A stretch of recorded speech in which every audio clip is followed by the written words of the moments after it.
Okay, Hellcat owners, next thing that is up is the starter.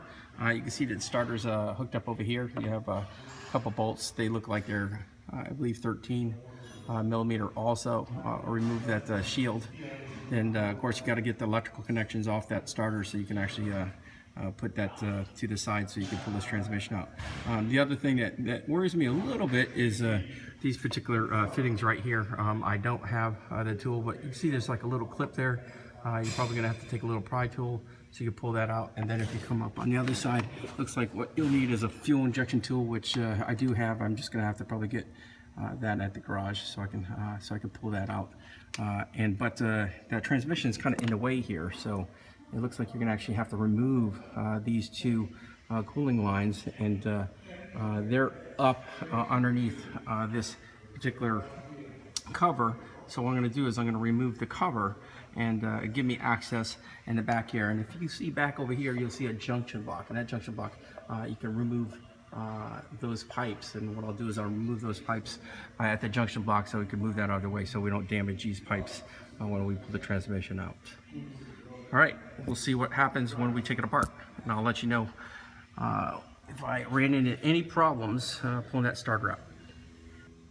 Okay, the shield came off with 13 millimeter bolts, and on top you have a connector that actually hooks up to the starter, and that appears to be a 13 also. I have to kind of figure that out, but before I do that, what I'm going to do is I'm going to disconnect the battery, make sure that no short occurs. Obviously you don't want a short because you'll burn up your computer, and don't want that problem because that positive energy or positive lead is actually going to the starter. So I'm going to disconnect the battery, and then I'm going to move forward and removing the starter.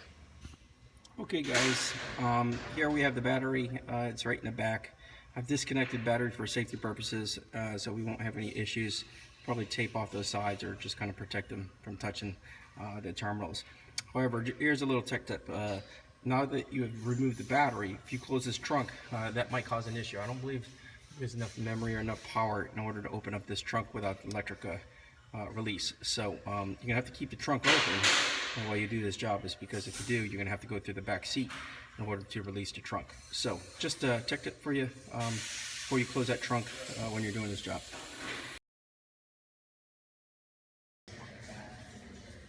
Okay guys, next thing is to take out the starter. So in order to take out the starter, we got 3 bolts. You got the one bolt on top, then you have the one bolt on the bottom there. You see there are empty spaces, and then you have that third bolt, okay? That third bolt actually goes all the way through the starter, and you can pull that off. Now, in order to take out the starter, you have to make sure that you disconnect the electrical connections.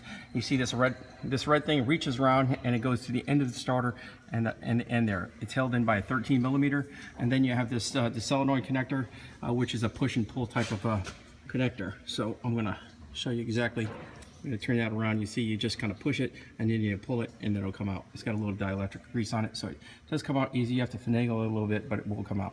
So once you pull those out, that third bolt out, you're going to pull that starter out, and then you can move on.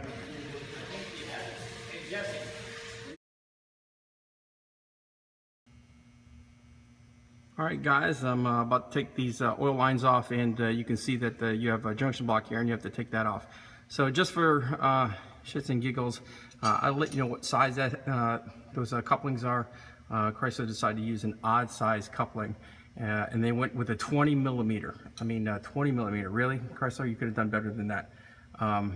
So hold that block so you don't twist lines. You can use, I believe I used a 15/16 wrench or something like that to hold that block in order so it doesn't spin around. Then it comes off fairly easy, but again, a 20 millimeter.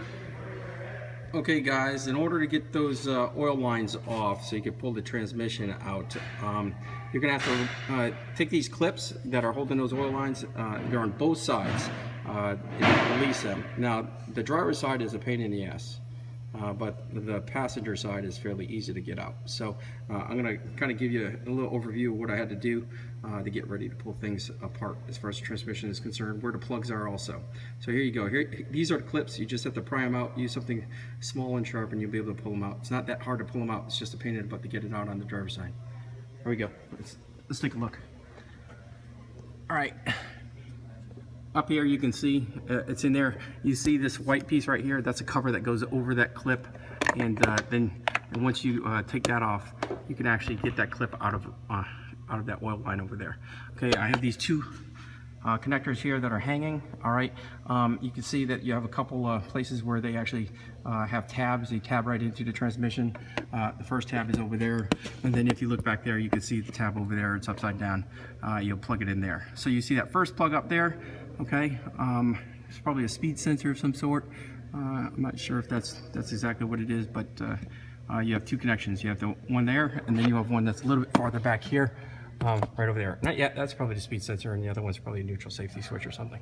All right, so you have to plug that one in there. They're basically a tab that locks in. You can see that you're gonna have to pry up a little bit on that in order to get those out. Not difficult. I mean, the car's new, so obviously they're not gonna snap on you or anything because they're all dry rotted. They just come out. And now, on the other side, you have to disconnect the tabs over here. You have places where the tabs get locked in. You can see that piece right there. You'll have that plug right there that hooks up to the transmission. And you have that plug over there that has to get disconnected also. All right, the white plug, as you know, is the O2 sensor. So, loom. So, that's it. I believe we are pretty much on point with getting things pulled out here. Don't want anything to be hanging up when I pull the transmission out, so you have to make sure you get everything disconnected before you decide to drop that transmission.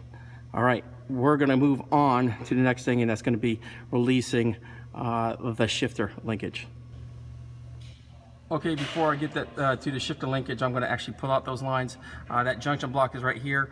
You just got to loosen those up, loosen them by hand. And once you do that, you can basically loosen it up by hand.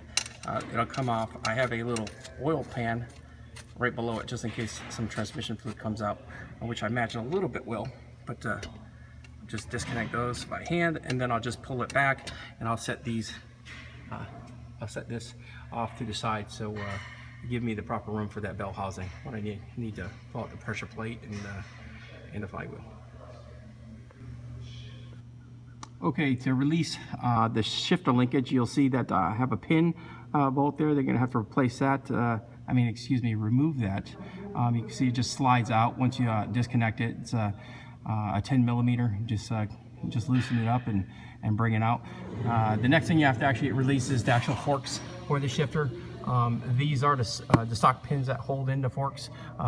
It's kind of difficult to see. I'm going to put a little bit more light. You see that little clip right there? You're going to have to put something in there like a little tiny screwdriver to pry down on it. Once you pry down on it, it will just slide out. It's kind of like a locking mechanism. If you saw my Barton shifter install, you'll see what I'm talking about right here. You can see how it's been released back here. Sorry about the focus. It's released back there, and then you actually pull it out. So I'm trying to shift around the light. I'm sorry about the light, but that's what you have to do. You have to actually pry down on it just very lightly. It's going to slide right out, and then you'll be able to pull it out. Okay, now I'm ready to disconnect the transmission bolts before I actually release the center mount over here that holds in the transmission. I'll have to release that after I disconnect the bolts. So what I did was I disconnected the wiring harness, I pulled it through. Additionally, you have 15 millimeter bolts that are going to hold this transmission in, so you can slide that out. And don't forget the HRB connections up there. I did buy a tool for that, and I also bought the dummy tool to line the clutch. So let's see how this comes off, and Okay, here we are with the HRB disconnection. You have that braided cable up here, and then you have this clip. You're gonna have to slide it out of there and pull it out, and then it actually comes straight out like that. So it'll start leaking brake fluid. So if I were you, I would actually either put something over it, bring it up so it doesn't leak so much, cover it, do something to keep it from leaking. All right, now I have a drip pan underneath here to catch that fluid. Now I think I'm ready to actually disconnect all the bolts on the transmission. Again, 15 millimeter.